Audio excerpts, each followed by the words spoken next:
Futuro, el podcast del futuro.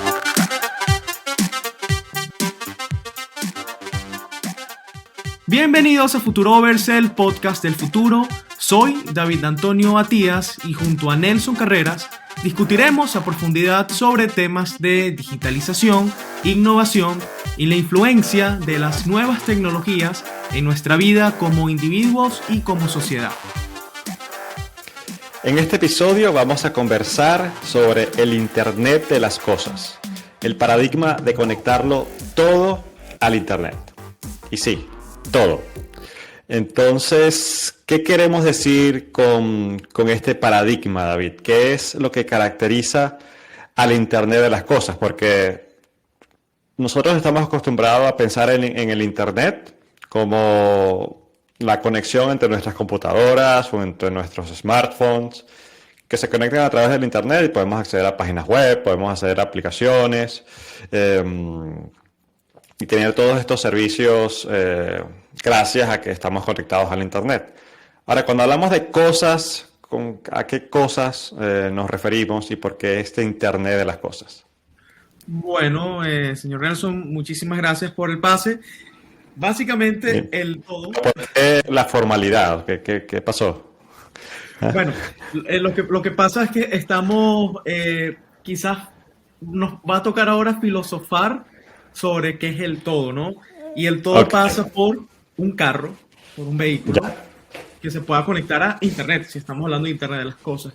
El todo también puede pasar por una caja de cereales que pudiera tener alguna especie de sensor o alguna manera de enviarle información a la fábrica para identificar si ha estado expuesta a temperaturas muy extremas que pudiera haber, por ejemplo, hecho que se dañara la comida. El todo pudiera ser fácilmente un espejo. Entonces, el Internet de las cosas viene siendo cómo nosotros utilizamos esa gran capa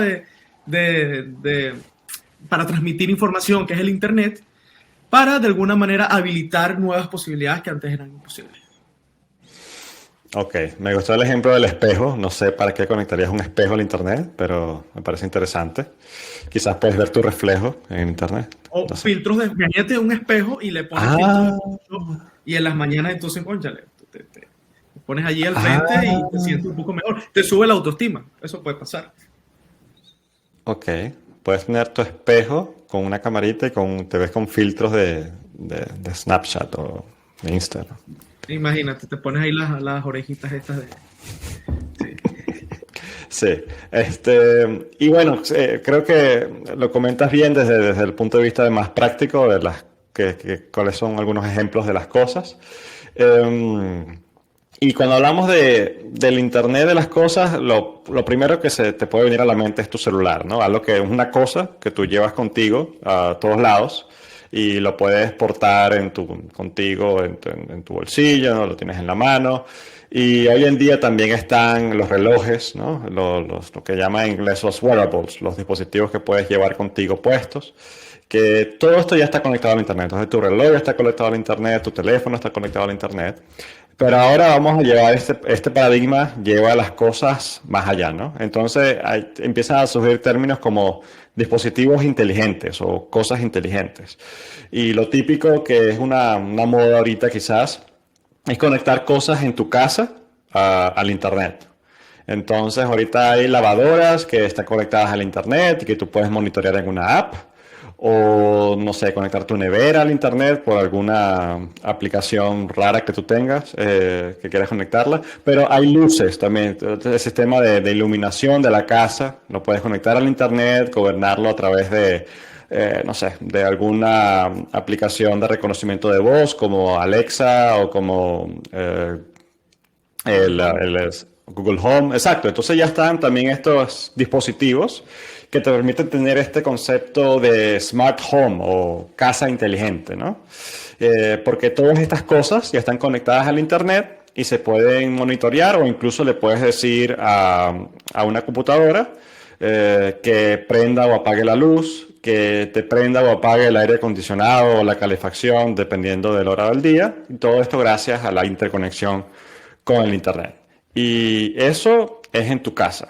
Ahora, esto se puede llevar y se puede ampliar a otras dimensiones. Tú puedes tener un edificio completo gobernado con este paradigma de Internet de las Cosas. Puedes tener también infraestructuras que conectan a edificios conectadas gracias al Internet de las Cosas. Y aquí podemos hablar de la red de transmisión de energía eléctrica y cómo edificios podrían hablar entre ellos y cuál es la demanda de energía eléctrica que están consumiendo. Un caso de ejemplo. Y con eso mandarle esa información a la planta de energía eléctrica y que pueda adaptar la producción de forma dinámica. Eso es uno de los paradigmas que está ahorita con la Smart Grid o la red inteligente de transmisión de energía. Y eso lo puedes llevar al concepto de la ciudad. Entonces puedes tener una ciudad inteligente. Pero bueno, ¿qué significa esto? Bueno, vamos a conversar sobre esto hoy, ¿no?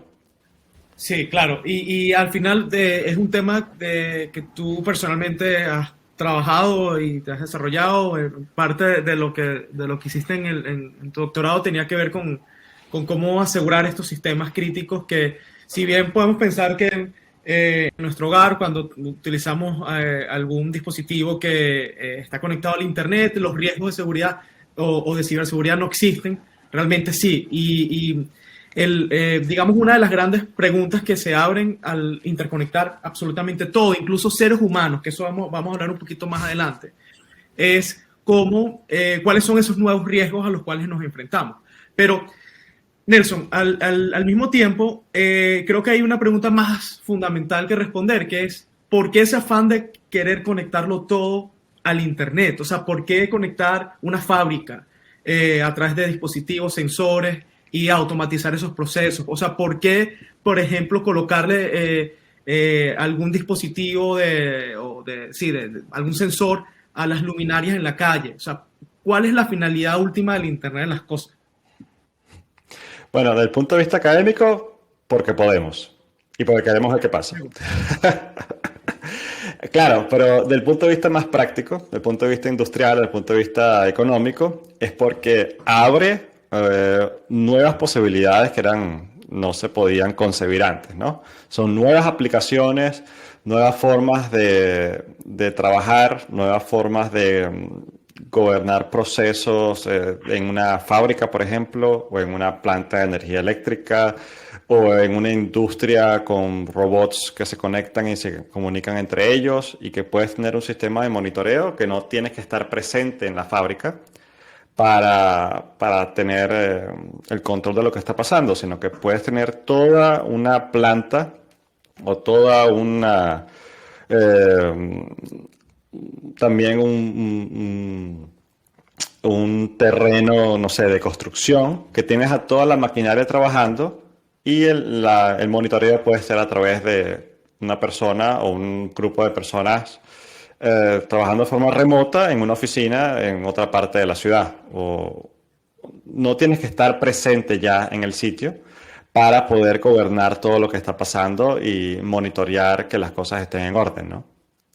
Sí, y al final, al interconectar todo a través del Internet, estamos haciendo una especie de actualización de nuestra civilización. O sea, estamos permitiendo, estamos creando más valor, estamos no solamente facilitando ciertas labores o problemas de primer mundo, de conveniencia, sino también mejorando situaciones críticas, como por ejemplo la preservación del medio ambiente a través de la optimización de los recursos. Imagínate esto lo hablamos antes de empezar el episodio, bien curioso, que son sensores que se pueden colocar en esos grandes campos de producción de alimentos para identificar cuándo es el momento ideal, dependiendo de lo que te diga el sensor, cuando la tierra se está quedando seca, por decir algo. Yo no sé cuáles son los parámetros, pero supongamos que va por allí. Y se activa el sistema de irrigación Sí. justo en el momento preciso. Entonces, ¿cuánta agua nos podemos ahorrar? Sí. El tema de Internet de las cosas, pacientes que estén en zonas remotas, ¿cómo podemos entonces identificar cuando ellos necesiten, por ejemplo, no sé, ciertos recursos o trasladar órganos a través de drones?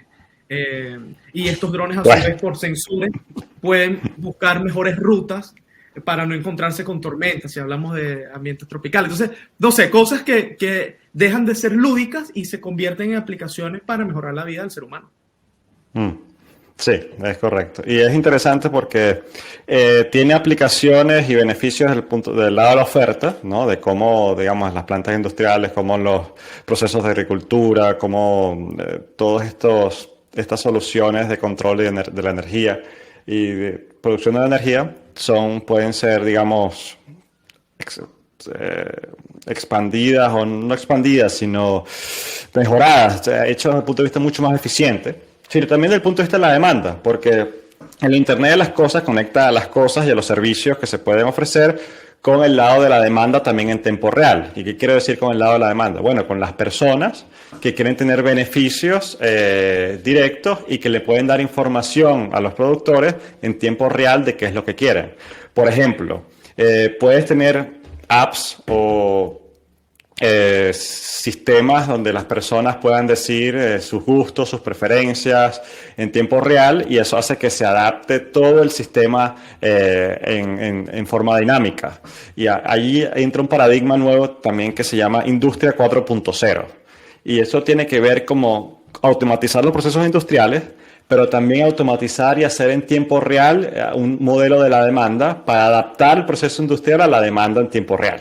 Entonces ya no tendrías, por ejemplo, que producir en masa, sino que podrías producir al momento y adaptar la fábrica de forma tal para que las diferentes demandas de la población en la cosa que estás produciendo en específico se adapte a esos cambios que las personas están insertando en sus dispositivos en tiempo real, o que lo puedes detectar a través de otro tipo de sensores a nivel de días o a nivel mucho más rápido que lo que podemos tener ahora con las formas tradicionales de recolectar información sobre el mercado. O sea, que supongamos que tengo una pequeña tienda y vendo harina pan. Bueno, por ser venezolano es un ejemplo, ¿no? Muy representativo. Habría que explicar qué es harina pan. Es la harina para hacer las arepas. Y la arepa es, bueno, no entremos en dilema entre Colombia y Venezuela, pero... Obviamente lo inventamos los venezolanos. Colombia y Venezuela, pero Obviamente lo inventamos, los venezolanos lo inventamos. Exactamente. Entonces, Si bueno, eres colombiano, bueno, escríbenos para ver qué opinas, pero... Sí, bueno, podemos bloquear comentarios y se sale de control, pero bueno, supongamos que ese proceso anteriormente era llamar al proveedor, notificarle que necesitábamos más inventario, pero con el Internet de las cosas pudiéramos tener sensores que identifique cuándo el anaquel se está quedando sin productos, y automáticamente hacer la solicitud a la fábrica, que entonces se va a adaptar dependiendo de cuál es la demanda también de los otros vendedores, de los otros comercios. Entonces, eso va a tener implicaciones también con el tema del empleo, porque al optimizar procesos probablemente muchos empleos van a dejar de ser tan relevantes, empleos sobre todo repetitivos, que no involucren la supervisión o la creatividad, pero al mismo tiempo, bueno, trae optimización. Sí, sí, exacto. Estamos hablando de una transformación de toda la cadena de suministros en muchos campos, o sea, campos súper variados. O sea, estamos hablando de conectar todas las cosas que te puedas imaginar al Internet. Y quizás, bueno, David, ya que planteamos estas aplicaciones prácticas, podamos hablar de, bueno, de la visión, ¿no? De la visión futurista, de cómo surge y hacia dónde va. El término fue inventado en 1999 por un investigador que se llama Kevin Ashton, que trabajaba en ese momento en Procter & Gamble y luego también fue un investigador del MIT. Y el dilema, más bien la visión comenzó con este paradigma de los RFIDs. ¿Y qué son RFID o un RFID? Prácticamente es un sistema de telecomunicaciones en miniatura, ¿no? Prácticamente del tamaño de un chip o muy pequeño, que puedes colocar en cualquier cosa que quieras traquear o que quieras monitorear dónde está o cuáles son sus condiciones, ¿no? El caso típico es una caja en una cadena de suministro, ¿no? Que estás transportando de un punto A a un punto B. Entonces, con un escáner o con prácticamente con un sensor ya que lo hace automáticamente en las propias fábricas, puedes detectar dónde está esa cosa. Entonces ya tienes la capacidad de saber dónde está algo sin tener que estar monitoreando manualmente. Ok, ya llegó esta caja al centro de distribución tal. No, sino que ya al llegar, ya automáticamente un sistema de monitoreo que puede estar en la nube te puede indicar y que en tiempo real dónde está esa cosa. Y con ese concepto de los RFIDs, que todavía son muy útiles y se están usando cada vez más en muchas aplicaciones, se expandió luego el paradigma de Internet de las Cosas a muchas nuevas aplicaciones y dispositivos que incluyen, por ejemplo, microcontroladores, que hoy en día unos muy famosos son, bueno, los Raspberry Pi o los Arduino, que son estas placas con microcontroladores que puedes programar y puedes puedes introducirla ya, estos microcontroladores, dentro de la cosa, sin que se vea ni siquiera que es una computadora. Entonces, claro, ya estamos llegando al punto donde no sabes, no puedes ver a primera vista que algo está conectado al Internet, porque prácticamente ya está dentro dispositivo, es algo imperceptible, es como ya la electricidad. Nosotros no vemos cables y por todos lados, ya los cables están por debajo de la calle, están en nuestras paredes y ya está en todos lados la electricidad. Entonces, a ese punto se va a llegar con el Internet también, con el Internet de las cosas. Ya prácticamente todo va a estar conectado al Internet y va a ser algo normal, ¿no? Y claro, ya con estos dispositivos, con estas microcontroladores, también les puedes colocar sensores para cosas que quieras detectar en los alrededores. Puedes tener sistemas ultrasónicos para detectar distancias con algo, o sensores de temperatura para ver cuál es la temperatura, sensores de humedad, si te interesa humedad, sensores de dióxido de carbono, y hay una cantidad, un rango de sensores muy amplio para la aplicación específica que tú quieras monitorear. Un caso típico, por ejemplo, que quizás mucha gente ya está acostumbrada, es un sensor de luz para que una lámpara se encienda o se apague según las condiciones ambientales, si hay todavía luz en el ambiente, si todavía está el sol o si ya está oscuro. Entonces no tienes que prender el bombillo de forma automática. Ahora, eso es algo muy típico y es un sensor que está embebido dentro de la lámpara. Ahora imagínate que tú te conectas eso al Internet y tú puedes monitorear el consumo eléctrico de todas las lámparas de tu edificio en tiempo real. Puedes tener analítica en la nube, conectar todo eso a una aplicación en la nube para hacer un monitoreo, para hacer, inteligencia de qué está pasando, cuáles son las variables que afectan más, cuáles son los escenarios que yo podría optimizar energía eléctrica en ese caso. Y esto es un caso muy específico. Pero entonces ahí también hablamos ya de plataformas en la nube, donde tenemos sistemas y aplicaciones para en tu teléfono celular o en tu computadora tener acceso, monitorear e incluso controlar a distancia las cosas que quieras hacer sin tener que estar presente en el sitio. Y bueno, y junto a la parte física también está dentro de lo que es el Internet de las Cosas y lo que habilita el Internet de las Cosas, es posible gracias también a los protocolos de comunicación que existen, dependiendo del uso que se requiera. Por ejemplo, hablamos de Bluetooth, que todos estamos familiarizados con Bluetooth, que básicamente es una manera de poder intercambiar información de forma segura y bastante eficiente. Luego hay otros protocolos más recientes como ZigBee, ZIG, BEE, y dependiendo del uso específico nos podemos poner más técnicos, pero capaz no es el objetivo del episodio. Al final, la idea es como explicar un poco que el Internet de las Cosas es un concepto muy amplio, que engloba muchas cosas, valga la redundancia. Engloba todo. ¿Ah? Engloba todo, exactamente. Engloba todo, entonces como tratando de ponerlo desde un punto de vista bastante general, de alto nivel, es la arquitectura como básica del Internet de las Cosas. Primero, como que ese primer eslabón son esos sensores o son esos componentes que permiten la recolección de información en tiempo real, como decías, temperatura, humedad, etcétera, etcétera. Entonces, luego de que ya tenemos esos sensores instalados pongamos el ejemplo de la cosecha de nuevo, ya tenemos los sensores instalados en la tierra y tenemos sensores también para medir la temperatura. ¿Cuál sería un segundo paso? Bueno, cómo nosotros hacemos una especie de orquesta entre todos esos sensores para recopilar data que haga sentido para la finalidad última, que es optimizar el sistema de riego, por ejemplo. Entonces, esa es como ya sería la segunda capa, que es la capa en donde se establecen esas reglas de comunicación y de recolección de la información. Y cómo se va a transmitir esa información de forma segura. Porque ya vamos a hablar de lo peligroso que puede ser interconectar todo. Y vamos a poner ejemplos concretos. Luego, ¿qué hacemos con ese montón de data? Imagínate que no estamos hablando de a 2:53, con 20 segundos nos llegó un mensaje de la temperatura en el suelo. No, estamos hablando de que por hora probablemente recibamos millones de data points, millones de informaciones que tenemos que procesar. ¿Qué hacemos con eso? Entonces allí es cuando entran todo el tema de la capacidad y los motores de procesamiento de esa información. Y por último, entonces, ¿qué hacemos ya con toda esa información digerida?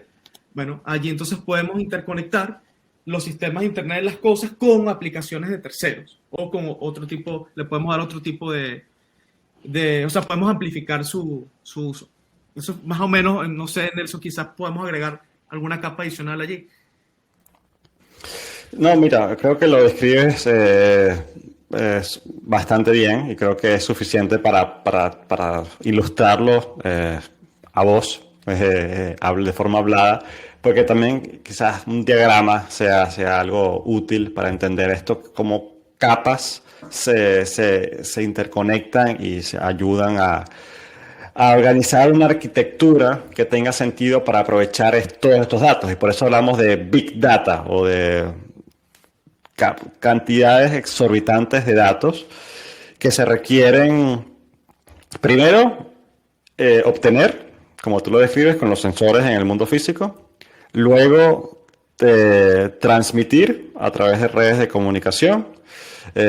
Puede ser desde Wi-Fi, Bluetooth, pero también a otras redes de Internet de las cosas, como Sigfox y otras. Y aquí, bueno, y luego esta capacidad de procesar y de analizar todos los datos en aplicaciones. Ahora, un punto que creo que es importante tocar es la parte de energía, ¿no? La parte del consumo energético. Porque claro, si conectas todo al Internet, todas estas cosas van a demandar de cierta forma energía que requieren para su operación. Y aquí es súper importante desde el punto de vista económico y también desde el punto de vista ambiental, obviamente, cómo haces para que sea eficiente, un uso eficiente de la energía y que te dé beneficios, ¿no? Que no sea un costo adicional y que obviamente tampoco influya de forma dramática al cambio climático, por ejemplo, ¿no? Y aquí han habido muchos desarrollos tecnológicos que incluyen microcontroladores que no requieren el uso de energía de forma constante, sino que se prenden y se apagan de forma eficiente y de forma optimizada para el proceso al cual quieres medir. Entonces, por ejemplo, tú diste el caso de un sistema de riego. Entonces, esos sensores no tienen que estar prendidos 24/7. Puede que solo te interese obtener información cada 10 minutos o cada 15 minutos. Entonces, él se puede apagar o irse a dormir en modo sleep por 10-15 minutos y luego encenderse de forma automática cuando se requiera recolectar y transmitir la información. Y así estás optimizando mucho energía. Al mismo tiempo, la transmisión de la energía es un proceso que requiere, la transmisión de la información, disculpa, es un proceso que requiere energía. Entonces aquí entran las redes de bajo consumo energético. Ahí es cuando entran LoRa, Sigfox, y estas son, es como, imagínate un Wi-Fi, pero optimizado para enviar datos específicos en un tiempo específico, de forma tal de que sea mucho más eficiente desde el punto de vista energético. Entonces, esto es lo que se llaman las redes de bajo consumo energético, wireless o eh, de comunicación remota, para al final de cuentas transmitir esta cantidad enorme de datos a las aplicaciones en la nube que quieras conectar y a las que al final de cuentas vas a usar para optimizar tu proceso o para monitorearlo. Y lo interesante es que a pesar de que en efecto se va a requerir más energía, ahora que todo está interconectado, pero al mismo tiempo, este nuevo paradigma incentiva la investigación en modelos más eficientes de uso energético. Entonces, estamos hablando que al poder medir milimétricamente muchísimos aspectos, podemos entonces entender cómo se comportan estos sensores, por ejemplo, bajo condiciones extremas. Entonces, bueno, podemos desarrollar sensores más eficientes que necesiten estar desconectados, o sea, que puedan estar desconectados por mayor cantidad de tiempo, por decir algo. Entonces, es como el perro que se muerde la cola. Al final, un mayor uso de energía incentiva un uso más eficiente y la explotación de energía es también renovable. Sí, entonces aquí entra... Digamos, no es una cosa maquiavélica ni una cosa horrible acá con el planeta, depredador de los recursos, no, todo lo contrario, o sea, más bien está incentivando la investigación. Sí, una de las aplicaciones más interesantes desde el punto de vista de investigación, pero también desde el punto de vista práctico, es las smart grids o las redes de energía eléctrica inteligentes. ¿Qué quiere decir esto? Bueno, ya por lo menos acá en Europa, varios países implementaron los smart meters o estos sensores que te permiten que cada casa tenga, ¿sabes? El medidor de consumo eléctrico que tienes en la casa que la empresa de energía usa para luego cobrarte cuánto consumiste. Bueno, ya estos smart meters, estos sensores están conectados al internet, ¿ok? Y tú puedes monitorear en tu aplicación cuánto estás consumiendo de energía eléctrica cada ciertas horas o cada día. Y eso te permite a ti tener un uso más eficiente de energía porque, primero, toda esta información se transmite en tiempo real a las empresas de distribución de energía eléctrica y eso les permite a ellos adaptar la producción de forma más dinámica, de forma más eficiente para que no se pierda energía y para que, digamos, sea un proceso de producción de oferta y demanda mucho más balanceado. Eso es una cosa. La otra cosa, y algo que se está desarrollando también en este concepto, son la conexión de energías renovables con las redes de energía o de transmisión de la energía tradicionales o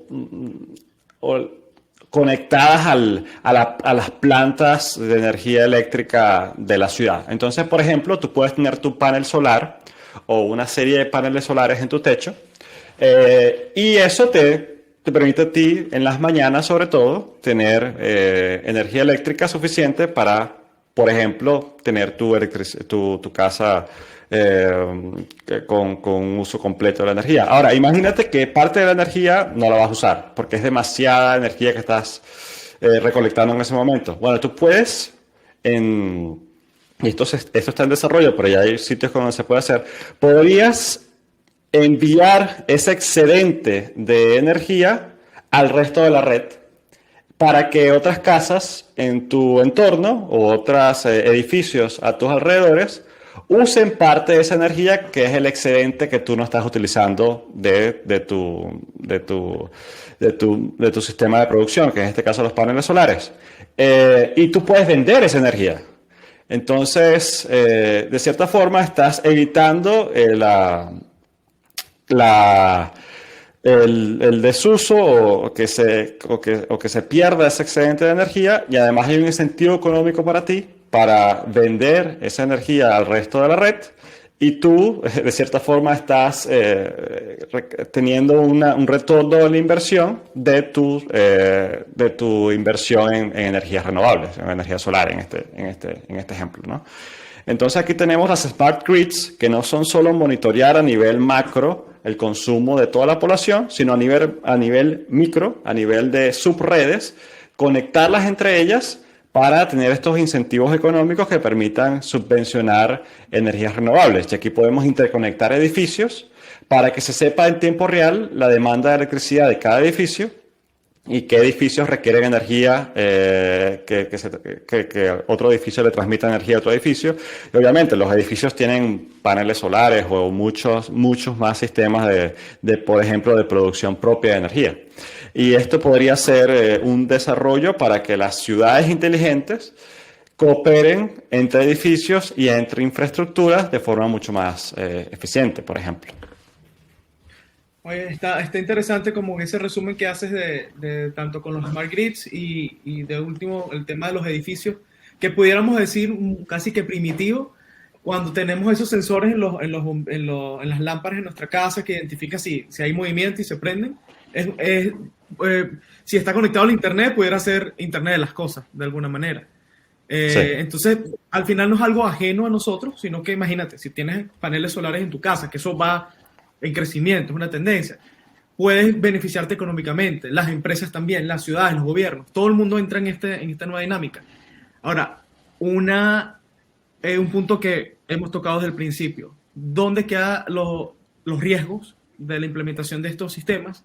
Y bueno, si te parece, puedes echar el cuento del proyecto de alguna manera que desarrollaste de esta maquinaria conectada al Internet de las cosas. No sé si lo puedes hacer o bueno, explicar un poquito cuáles son esos vectores de ataque que pudieran ser delicados y hay que cubrir al momento de implementar sistemas sobre este nuevo paradigma. Bueno, no sé si me dé tiempo pero voy a tratar de hacerlo en 2 minutos quizás. Sí, yo escribí un artículo y tuve una presentación en una conferencia de Internet de las Cosas que era relacionado con un prototipo de una maquinaria que desarrollamos en mi universidad. Es un prototipo pequeño que era el ejemplo de una maquinaria de construcción, como un bulldozer o un excavador. Y pusimos el caso de que esta maquinaria podría ser controlada y monitoreada a distancia. Entonces no tenía que haber un conductor, una persona, un obrero, utilizando esta maquinaria, sino que se monitoreaba desde una oficina y se podía dar la información de qué hacer y cómo moverla, digamos, hacer el movimiento de tierras, todo desde una computadora conectada al internet con el bulldozer, ¿no? Y en este caso, un caso de prototipo, determinamos todos los vectores de ataque que podrían afectar este tipo de funcionamiento, ¿no? Y esto va desde las aplicaciones en la nube y de cómo si una persona que está utilizando una computadora conectada al internet podría ser objeto de un ciberataque y tu computadora, que es donde está el sistema de supervisión y de monitoreo conectado luego al bulldozer, si esa computadora está comprometida, bueno, un atacante podría en teoría luego encontrar, digamos, una ruta para acceder a la comunicación con el bulldozer y luego controlarlo de forma maliciosa para que ocurra un accidente, por ejemplo, ¿no? Y esto es un solo ejemplo de cuáles son las repercusiones, digamos, de seguridad crítica para evitar accidentes en el mundo real. Entonces ya no estamos hablando solo de que un ciberataque compromete tu computadora, tu información y tu privacidad, sino que podría comprometer en el mundo físico la seguridad y la integridad de las personas que podrían estar vulnerables a accidentes e incluso generar muertes y heridas, dependiendo de la aplicación. Y eso para un proceso o para una zona de obras de construcción. Pero lo mismo aplica, por ejemplo, para plantas de procesamiento de energía eléctrica que podrían ocasionar y ya han ocasionado casos de blackouts o de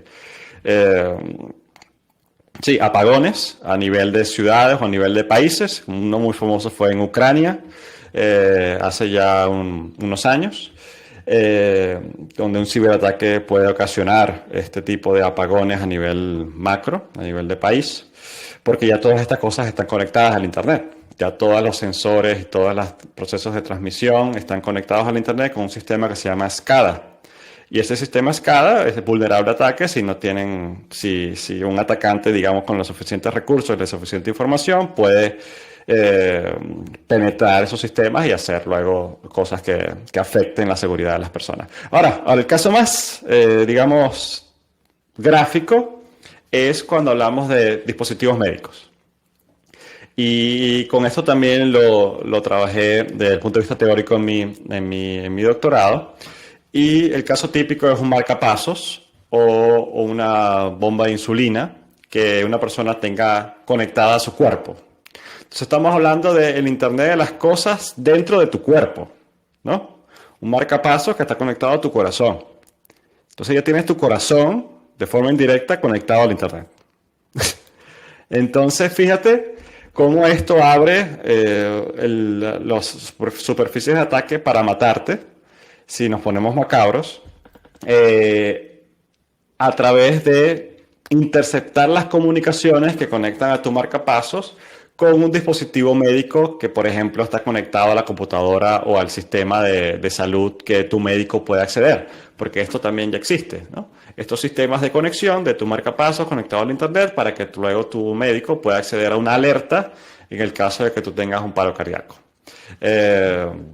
Ahora, si un atacante es lo suficientemente habilidoso y tiene el tiempo y la motivación para atacarte de esta forma, si no tienes cuidado en la forma como diseñas la arquitectura de tu sistema y el atacante tiene acceso a información privada que no deberías revelar al público, podrías tener acceso a esta comunicación entre el marcapaso y el pequeño microcontrolador que es tu marcapaso para activarlo cuando no debería estar activado y generarte un electroshock o hacerte una descarga eléctrica que te pueda dar un paro cardíaco. Y esto no es descabellado. Esto incluso lo plantearon en una serie que se llama Homeland. No sé si nuestros oyentes estén familiarizados, pero es una serie digamos, de espías, una serie de televisión. Y plantearon este caso de que se mataba a un político accediendo y hackeando el marcapasos, ¿no? Y luego que sucedió esto, hubo un caso curioso con el vicepresidente de los Estados Unidos que decidió desactivar su marcapasos cuando iba a hacer un viaje a una zona comprometida. Entonces, abren aquí el panorama y esto es algo que algunos proveedores de marcapasos también han considerado y han tenido que hacer ciertos patches o ciertas, actualizaciones al código de los marcapasos para evitar estas vulnerabilidades. No voy a dar nombres, pero esto es algo que ha ocurrido en los años pasados y que es información pública, la verdad, que cualquiera lo podría acceder. Sucedió con unos marcapasos de Abbott que hubo esta preocupación de que podrían ser vulnerables a ataques en algún punto, pero luego eso se solucionó de forma oportuna, sin ningún problema y sin ningún herido. Y bueno, quedamos a la orden, Abbott, si están dispuestos a patrocinar este espacio, aquí con los brazos abiertos. Básicamente, Lo dudo. Bueno, creo que dijiste todo con respecto a ilustrar cómo el Internet de las cosas supone riesgos personales para países, a todo nivel. Y si nos ponemos, me voy a montar allí en la ola, y si nos ponemos más macabro todavía, suponte ya en un futuro no tan lejano cuando tengamos esos implantes de Neuralink o de otras empresas que tienen esta noción, este objetivo de poder crear interfaces cerebrales muy efectivas donde podamos conectar parte de nuestro cerebro, procesamiento de información con el Internet, o sea, con toda la información que ha existido y que existe, haciendo un upgrade del ser humano básicamente. Supongamos entonces que sí, que hay alguna vulnerabilidad, entonces que nuestros sentimientos, puntos de vista, lo que decimos pueda ser entonces explotada. Entonces ahí estamos hablando que el vector de ataque tiene implicaciones casi que para la subsistencia de la raza humana. Entonces, bueno, y casos recientes en Estados Unidos, Colonial Pipelines, creo que era el nombre una infraestructura crítica que fue penetrada por un grupo de atacantes. Y bueno, a pesar de que, digamos, no hubo como que tantísimas consecuencias, pero secuestraron la información a través de un ransomware al entrar en esa infraestructura crítica por su exposición al Internet y pidieron $5 millones, los cuales obviamente tuvieron que pagar. Entonces, bueno, se abre también la puerta a dilemas regulatorios sobre cómo entonces hay que actuar desde el punto de vista del gobierno para frenar este tipo de ataques, porque ahora nos enfrentamos a ese dilema de que el atacante, ataques asimétricos, en donde no necesariamente sabes quién te está penetrando tu infraestructura crítica, donde pueden ser desde grupos terroristas hasta una coalición de países enemigos, o un niño de 16 años ocioso en su cuarto, 2 semanas sin bañarse. Entonces, son nuevas fronteras, no solamente para la tecnología, sino para el aspecto bélico y de seguridad y defensa de los estados. Sí, ya la OTAN, la Organización de Defensa, digamos, aliados de los Estados Unidos y Europa, declararon la frontera cyber como un área de guerra, ¿no? Entonces tú tienes guerra por tierra, guerra por aire, guerra por mar y guerra por cyber. Y espacio, ¿tienes? Sí, también, el espacio seguramente dentro de poco. Pero esto ya ha ocurrido, estos casos que tú estás planteando, estos ciberataques entre países, ¿no? Y en el 2010 hubo un hack a una planta nuclear iraniana que se dice que fue objeto de un ciberataque para evitar el desarrollo nuclear de Irán en el 2010. Mira, tienes ya mucho tiempo en Dinamarca que ya estás diciendo iraní. ¿Iraní? Ah, ok. Uy. Sí, Iranian, sí, creo que es un problema de traducción. Sí, iraní. Gracias por la corrección. Y hace poco, fue el año pasado, si no me equivoco, o no, a finales de 2019, diciembre de 2019 quizás, no recuerdo la fecha exactamente, hubo un ataque también a una planta de procesamiento de energía en Arabia Saudita.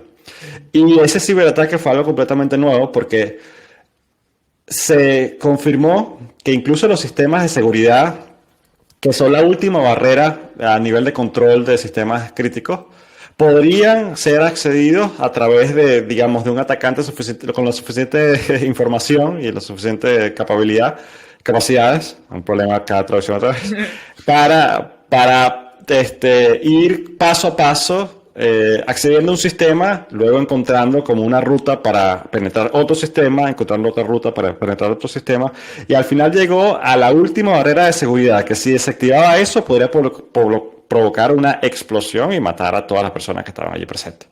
Entonces digamos, uno de los, este se llamaba el Triton Attack, y hay artículos del MIT que lo catalogaron como, digamos, el ciberataque con el potencial más destructivo y sí, de la historia, ¿no?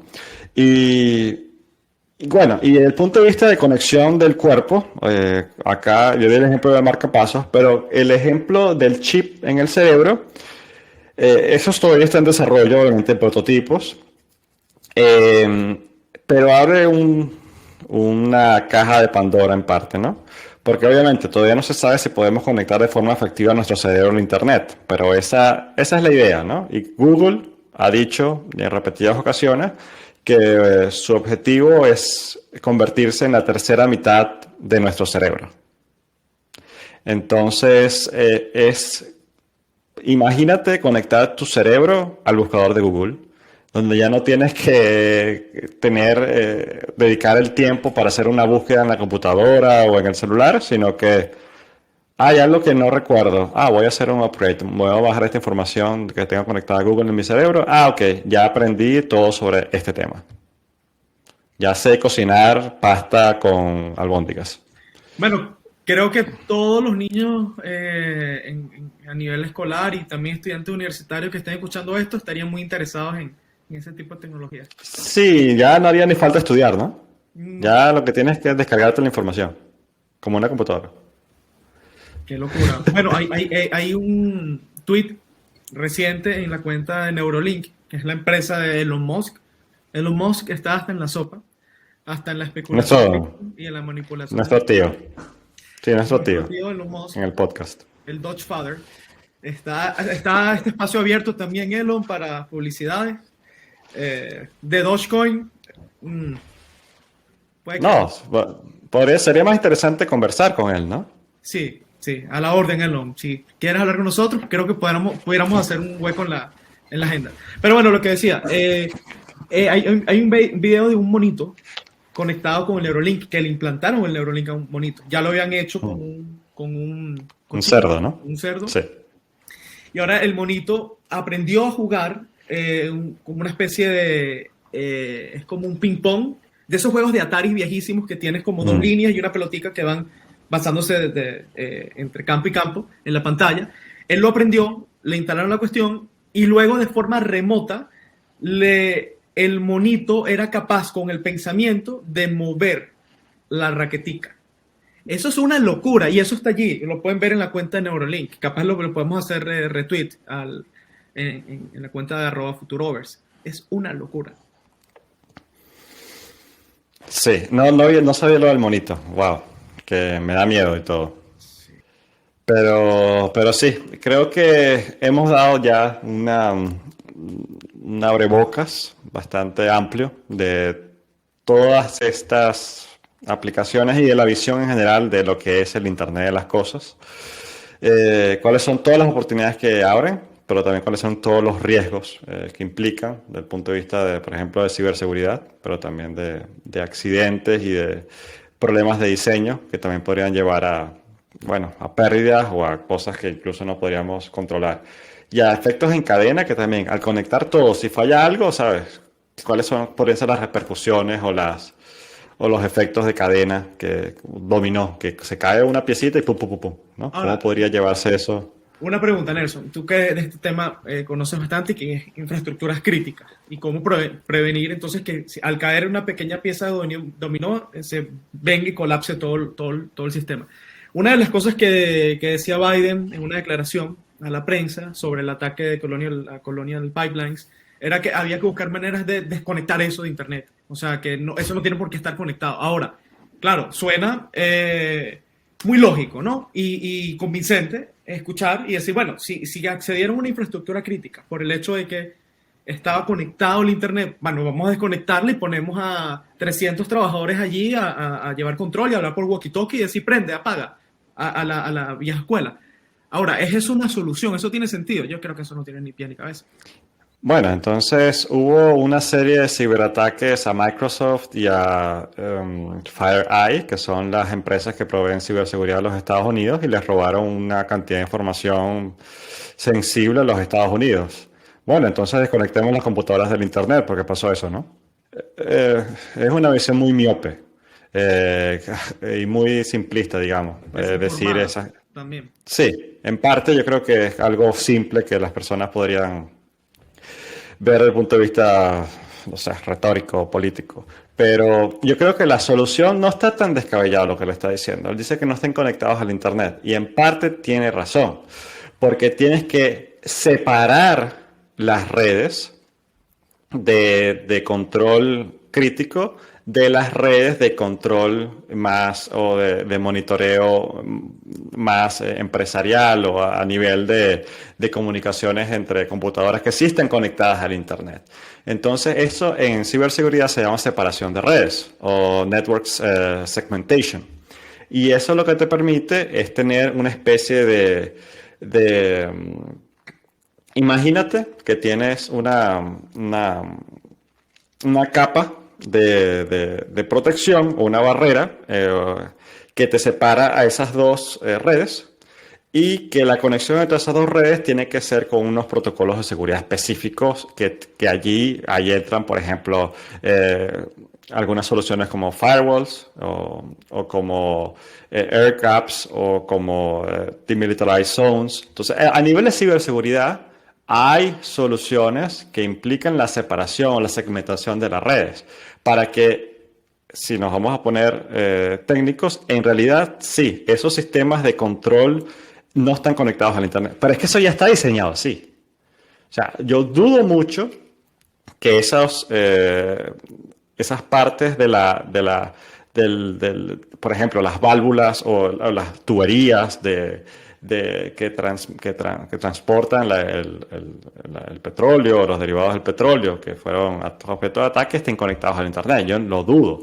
Entonces, claro, hubo un ataque ransomware, y un ataque en ransomware lo que quiere decir es que te desconecta o te pone todas las computadoras que controlan a ese proceso, te las bloquean. Y la única forma de desbloquearlo es que le pagues al atacante para que te las desbloquee. Y ¿no? ni siquiera te garantiza, porque hay muchos ataques ransomware, que es lo que recomiendan las autoridades, nunca pagar, porque al final nada te garantiza que te van a desbloquear. Sí, los estás financiando. Ellos creo que en este sentido no sé por qué decidieron pagar, pero y esto ocasionó, bueno, que hubiese shortage o escasez de petróleo o de gasolina en parte de los Estados Unidos, en fin. Pero la solución no es no continuar con los desarrollos tecnológicos, como por ejemplo estos paradigmas del Internet de las cosas. O sea, ya no tiene sentido desconectar las cosas del Internet. Lo que sí tiene sentido es tener medidas cada vez más completas y, digamos, no rígidas, pero sí bien definidas de ciberseguridad para que no ocurran este tipo de ataques que, bueno, que te puedan apagar una ciudad completa o que te puedan generar una explosión y matar a personas o que tengan estas capacidades. Pero es muy difícil porque cada vez que hay un desarrollo en la parte de la defensa, los atacantes casi que van adelante. Están desarrollando nuevos vectores de ataque. Entonces es una carrera y casi un juego del gato y el ratón para mantener a los sistemas críticos de la infraestructura a nivel país, por ejemplo, seguros ante ciberataques. Y bueno, yo creo que algo que pudiéramos comentar también para ir redondeando ya y finalizando el episodio es una recomendación personal para a las personas que les intrigue, les llama la atención, más a nivel de curiosidad quizá intelectual sobre la ciberseguridad. Hay un escritor que fue, bueno, un hacker, Black Hat, y luego, bueno, se volvió bueno, llamado Kevin Mitnick, y tiene una trilogía de libros muy interesantes, y son historias bien apasionantes sobre grandes hackeos en corporaciones y cómo entonces estos atacantes logran tener y penetrar, y estamos hablando muchas veces de años de trabajo, de monitoreando el comportamiento de los trabajadores, ver cuál es esa membranita por donde pueden entrar e ir ganando cada vez más espacio. Y bueno, esos libros creo que para quien le interese estos temas, a nivel personal lo puedo recomendar. Pero bueno, al final creo que tocamos de todo un poquito, Nelson: Internet de las cosas, inteligencia artificial, ciberseguridad, y todo está interconectado al final del día. Pero bueno, da para otro episodio fácilmente. Pero bueno, de momento, si te gustó el episodio, danos un like, porque eso nos va a ayudar muchísimo a que Futurovers le llegue a la mayor cantidad de gente. Ya tenemos algunos meses con este esfuerzo de divulgar información relacionada a estos temas apasionantes de tecnología, de digitalización, explicándolos de manera sencilla. Y bueno, sí, una forma de ayudarnos es simplemente darle like, recomendarlo, compartirlo en WhatsApp, seguirnos, compartir la información de las redes sociales. Y si te gustó, nos das esas 5 estrellitas. Si no te gustó, no hagas nada, está bien. Y no hables mal tampoco. Pero bueno, yo creo que podemos ya ir cerrando el episodio. Nos vamos a escuchar muy prontico, el próximo martes, con otra edición de Futurovers, el podcast del futuro.